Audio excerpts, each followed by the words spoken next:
A gente é mais especial do que as outras pessoas? Claro que não. A gente fez curso de como nunca separar? Não fizemos.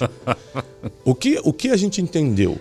Que esse era o caminho que a gente precisava seguir. Quando você entende que esse é o caminho que você tem que seguir, seja o financeiro, por exemplo, como eu vim da pobreza, eu nunca quis ser pobre.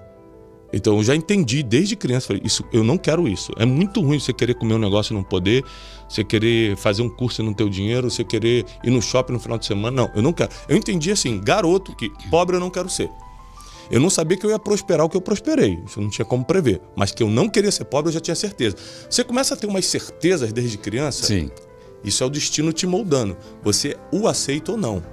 Eu não acredito no determinismo, ou seja, vai ser assim, acabou. Eu acredito que o destino te oferece pistas. Seguiu, vai se cumprir. Não seguiu, você tem a sua escolha.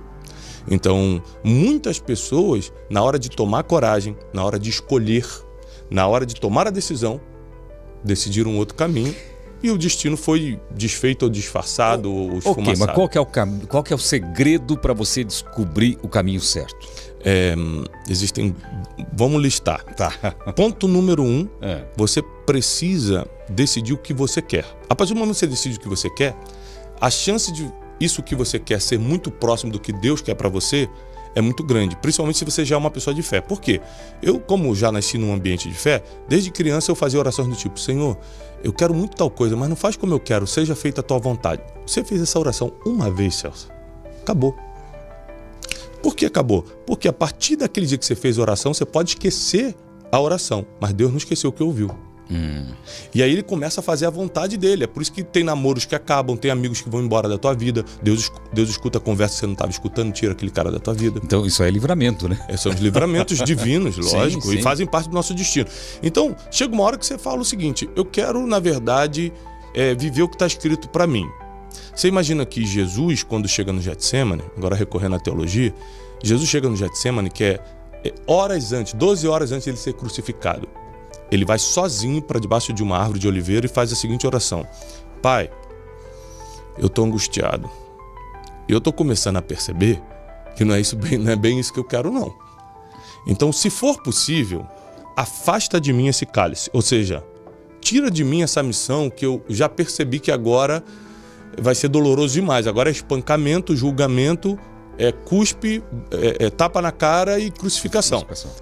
Se for possível, afasta de mim esse cálice. Contudo, não seja como eu quero, porque o que eu quero mesmo é sair, mas seja conforme a tua vontade. A partir do momento que você faz essa oração, sua vida muda. A partir do momento que você faz isso, e não importa a tua religião, nem importa se você acredita totalmente ou só está escutando esse podcast e quer fazer um teste, faz o teste. Faz o teste. Agora, você tem que estar preparado para algumas coisas que você achava que queria saírem da tua vida. Porque a vontade de Deus, às vezes, não vai ser o que você quer. Então, às vezes, Deus te move de país, Deus te tira pessoas do teu lado, Deus acaba com algumas oportunidades que você queria muito, porque, na verdade, tem algo melhor para você.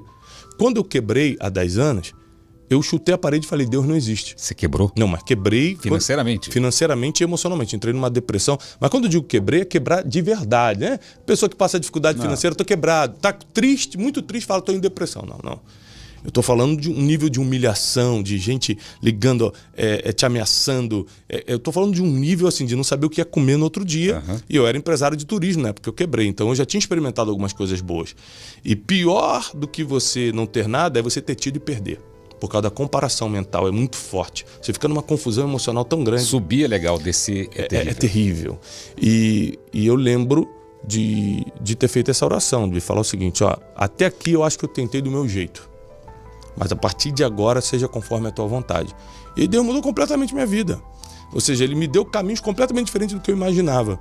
Ele começou a me colocar para falar em público. Eu não imaginava isso. Eu queria estar atrás de uma mesa. Eu era agente de viagem, adorava fazer isso. Para mim, esse era o meu caminho. Ele falou, não, mas não foi isso que eu projetei para você. Eu queria que você falasse em público. Eu quero que você escreva um livro. Eu escrevi um livro, mas eu repeti a 4ª série 2 vezes. Mas para terminar o 2º grau teve que ser de supletivo. Como é que eu vou escrever um livro? Então, a gente sempre quer julgar a vontade de Deus de acordo com as nossas capacidades e limitações. E não é assim que funciona.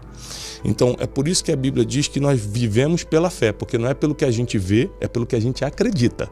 Se fosse pelo que a gente vê, você pega a tua vida há 30, 35 anos atrás, você não conseguiria enxergar o que você está vivendo hoje.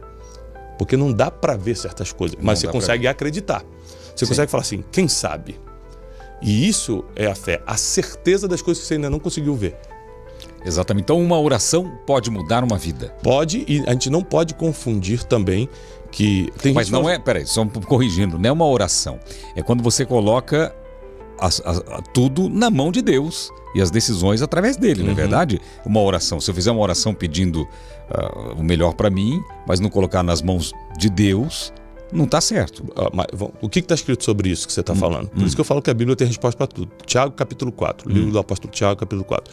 Pedis e não recebeis porque pedis mal. Você pede para os seus próprios interesses, para os seus próprios prazeres. Ai Deus, eu queria tanto uma Ferrari. Qual é o interesse? Que tipo de oração é essa, sabe? Que é uma Ferrari, não tem problema não. Trabalha e compra, não vai perturbar Deus com um negócio desse. Ou seja, as orações que são atendidas são orações com propósito. Qual o propósito disso que você está pedindo?